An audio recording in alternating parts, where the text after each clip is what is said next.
اس کب کا جواب تو ہمارے پاس موجود نہیں تھا، لیکن شرمندگی جو ہمارے چہرے سے ہوتی ہوئی ہمارے جسم کی ایک ایک رگ میں سرایت کر جاتی تھی،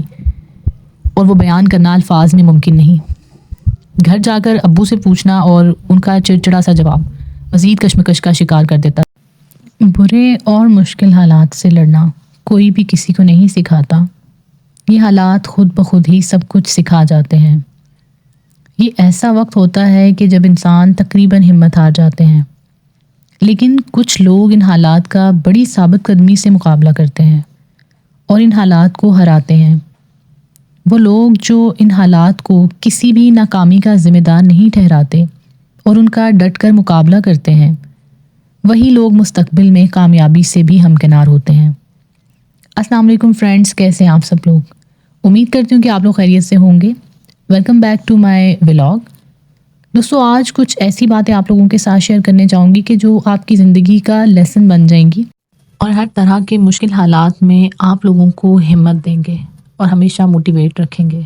تو چلیں شروع کرتے ہیں آج کی کہانی۔ دوستو، یہ کہانی میری اپنی ذاتی زندگی کی کہانی ہے جو میں آج آپ لوگوں کے ساتھ شیئر کرنے جا رہی ہوں۔ جن حالات کی میں بات کر رہی ہوں وہ حالات میری زندگی میں بھی آئے، لیکن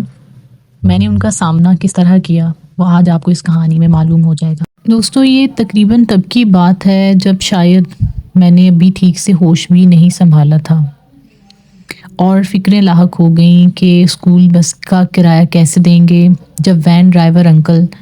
سب لوگوں کے سامنے، ساری گاڑی کے بچوں کے سامنے یہ پوچھا کرتے تھے کہ آپ لوگوں کا کرایہ کب آئے گا، تو اس کب کا جواب تو ہمارے پاس موجود نہیں تھا، لیکن شرمندگی جو ہمارے چہرے سے ہوتی ہوئی ہمارے جسم کی ایک ایک رگ میں سرایت کر جاتی تھی، اور وہ بیان کرنا الفاظ میں ممکن نہیں۔ گھر جا کر ابو سے پوچھنا اور ان کا چڑچڑا سا جواب مزید کشمکش کا شکار کر دیتا تھا، اور سمجھ نہیں آتی تھی کہ اب صبح انکل کو کیا جواب دیں گے۔ خیر، اسی طرح اسکول کا ٹائم گزرتا رہا اور بالآخر میٹرک ہو گیا،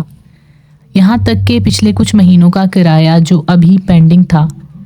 کیونکہ ایک ساتھ اتنی زیادہ اماؤنٹ دینا مشکل ہوتا تھا تو کسی ایک مہینے کا کرایہ دے دیا کرتے تھے، اور اسی طرح وہ پیسے بھی ادھار بن کر رہ گئے۔ وین کا کارڈ سنبھال لیا کہ جو بھی بقیہ جات ہیں وہ پے ضرور کریں گے۔ اب بھائی ابو کے ساتھ ان کے کارخانے جانے لگے جب تک کہ نیو ایڈمیشنز نہیں ہوتے، اور میں گھر میں اس ڈر میں کہ پتہ نہیں میرے ابو میرا کالج میں ایڈمیشن بھی کروا پاتے ہیں یا نہیں، کیونکہ کالج کی فیس 22,000 روپیہ تھی، اور اب ایک وقت میں 2 بچوں کی ایڈمیشن فیس کے پیسے نکالنا کوئی آسان بات نہ تھی، کیونکہ بھائی کا بھی ایڈمیشن کروانا تھا اور میرا بھی۔ تو یہی بات ایک دن امی سے کرتے ہوئے میں رو رہی تھی کہ امی، اگر دونوں میں سے کسی ایک کا بھی ایڈمیشن کروائیں گے تو مجھے پتہ ہے کہ ابو بھائی کا کروائیں گے، میں بھی پڑھنے سے محروم ہو جاؤں گی۔ یہ بات کہیں امی نے ابو کو بتا دی کہ میں رو رہی ہوں۔ ابو یہ بات سن کر میرے پاس آئے اور مجھے چپ کروایا اور کہا کہ تم کیوں روتی ہو، میرے پاس ایک عدد بائک ہے، اور اگر مجھے ایسی کوئی ضرورت محسوس ہوئی تو میں وہ بیچ دوں گا، لیکن اگر میں دونوں میں سے کسی ایک کا ایڈمیشن کروا سکا تو میں تمہارا کرواؤں گا، بھائی کا نہیں۔ یہ سن کر میرے دل کو کچھ اطمینان ہوا۔ آفٹر آل ایڈمیشن کا وقت آ گیا اور ابو نے ہم دونوں بہن بھائیوں کا ایڈمیشن کروا دیا، اور ہم کالج تو جانے لگ گئے، لیکن وہی فکر کہ وین کا کرایہ کیسے ادا ہوگا، اور وہی پریشانی۔ میں چونکہ سلائی کے کام کا شوق رکھتی تھی اور مجھے ہینڈ میڈ بینگلز بنانے کا شوق بھی تھا، میں نے آہستہ آہستہ سلائی کی مہارت کو بہتر کرنا شروع کر دیا، اور ساتھ ہی ساتھ چوڑیوں کے کام کو بھی توجہ دینا شروع کی۔ سلائی سے کچھ ارننگ ہو جاتی اور کچھ پیسے ابو کے کام سے بھی مل جاتے، تو کرایہ مینیج ہو جاتا تھا، اور ہم نے FSC بھی کر لی۔ اب BS آتے آتے میں سلائی میں بھی کافی بہتر ہو چکی تھی، اور اب میں نے چھوٹے چھوٹے آرڈرز لینے شروع کر دیے تھے۔ ساتھ ساتھ میرے پاس محلے کے 3 بچوں نے ٹیوشن کے لیے بھی آنا شروع کر دیا تھا۔ سلائی بہت زیادہ تو نہیں تھی، لیکن میرے کالج کا خرچہ اور نوٹس کے پیسے میں جمع کر لیا کرتی تھی۔ دوسری طرف میرے بھائی نے کسی فیکٹری میں ایز این اکاؤنٹنٹ کچھ پارٹ ٹائم جاب بھی سٹارٹ کر دی تھی، اور ساتھ ہی ساتھ کچھ ہوم ٹیوشن سے کچھ اماؤنٹ جمع ہو جاتی تھی، اور انہوں نے بھی اپنا خرچہ اٹھا لیا تھا۔ ان کا گاڑی کا کوئی خرچہ نہیں تھا کیونکہ ایک سائیکل تھی ان کے پاس جس پر وہ ہر جگہ جایا کرتے تھے۔ صبح روزہ رکھ کر نماز پڑھ کر منہ اندھیرے سائیکل پر کالج کے لیے نکلتے تھے کیونکہ کالج گاؤں سے اتنا دور تھا کہ انہیں اتنا پہلے نکلنا پڑتا تھا، اور وہ اپنی ایک ٹیوشن پڑھ کر پھر کالج جایا کرتے تھے، اور پھر فیکٹری کی جاب سے فارغ ہو کر وہ گھر واپس آیا کرتے تھے، اور رات 8 سے 9 بجے محلے سے کچھ دور ملک تھے ان کی بیٹی کو ٹیوشن دیا کرتے تھے۔ اس طرح سے ہمارا بی ایس کا 4 سالہ پروگرام چل رہا تھا۔ اس دوران بھائی کے اسکول میں ایک سیمینار ہوا جس میں ملک کے سب سے ٹاپ یونیورسٹی کے پروفیسر کو مدعو کیا گیا۔ انہوں نے وہاں اپنی اسٹرگل کی سٹوری شیئر کی کہ کیسے وہ ایک چھوٹے سے گاؤں سے نکل کر اس یونیورسٹی کے لیکچرار منتخب ہوئے۔ ان کی سٹوری کو سننے کے بعد بھائی کے اندر مزید موٹیویشن پیدا ہوئی، اور انہوں نے بھی اپنا وہی مشن بنا لیا کہ میں بھی اس یونیورسٹی میں ایڈمیشن لینے کے لیے ہر ممکن کوشش کروں گا، جو کہ خاموش کوششیں تھیں، کسی کو ان کی خبر نہ تھی۔ بی ایس کے بعد ایڈمیشن کے لیے اپلائی کر دیا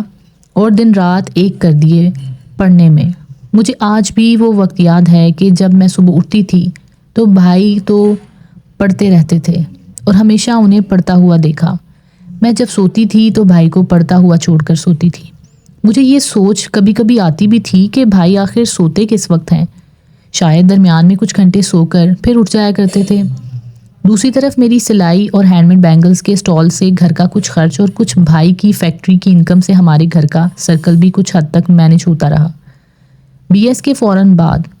سی ٹی آئی شپس کی جابز آئیں، میں نے اپلائی کر دیا اور میری کانٹریکٹ بیس جاب میں سلیکشن ہو گئی، اور اس کے بعد 9 مہینے کے بعد اس کی سیلری ملی جس سے گھر کی گندم اور دیگر بھاری ضروریات پوری ہوئیں، جس میں ہم نے اپنا چھوٹا سا کچن بھی نیا کیا اور ٹائلز وغیرہ اور ماربلز لگا کر اسے خوبصورت بنایا۔ یہی کانٹریکٹ بیس جاب اگلے سال بھی رینیو ہو گئی، اور اسی دوران گورنمنٹ کی جابز آئیں اور میں نے اپلائی کر دیا، اور اللہ کے کرم سے میری جاب میں سلیکشن ہو گئی۔ دوسری طرف بھائی نے ایڈمیشن ٹیسٹ بھی کلیئر کر لیا، اور وہ یونیورسٹی میں ایڈمیشن کے لیے خرچہ افورڈ کرنا عام بندے کی بات نہیں تھی، عام بندے کے بس کی بات ہی نہیں تھی، بلکہ ان کا ایڈمیشن اسکالرشپ پر ہوا تھا، اور یونیورسٹی نے انہیں اندر ہی ایک چھوٹی سی جاب بھی آفر کر دی جس سے وہ اپنے اخراجات پورے کر سکتے تھے۔ لیکن بھائی وہ سیلری گھر بھیج دیا کرتے اور گھر کا خرچ بھی کم و بیش چلتا رہتا۔ یہ سارے معاملات ابو کی صحت کے مسائل کی وجہ سے پیش آئے۔ اگر وہ اب اس طرح سے کام نہیں کر پاتے تھے، اور اب میرے بھائی آؤٹ آف کنٹری میں ہیں، آپ جاننا چاہتے ہیں کہ وہ اس وقت کیا کرتے ہیں اور ان کی محنت نے انہیں کس مقام تک پہنچایا ہے، تو مجھے کامنٹ میں ضرور بتائیے گا تاکہ میں آپ کو ان کے بارے میں بتاؤں۔ امید ہے کہ میری اس کہانی سے آپ میں بہت سے ایسے لوگ جو نا امید اور پریشان ہوں گے ان کو موٹیویشن ملے گی۔ الحمدللہ میں خود اس وقت ایسی زندگی گزار رہی ہوں کہ میں اپنی ہر نعمت پر اللہ تعالیٰ کا شکر ادا کرنا چاہتی ہوں، اور مشکل حالات کو کسی بھی کمزوری اور کسی بھی ناکامی کی وجہ نہیں بنایا، اور ان حالات سے لڑ کر اپنے آپ کو اس قابل بنایا کہ آج دنیا عزت کرتی ہے، جہاں بیٹھتے اٹھتے ہیں ہر بندہ عزت کرتا ہے، پہناوا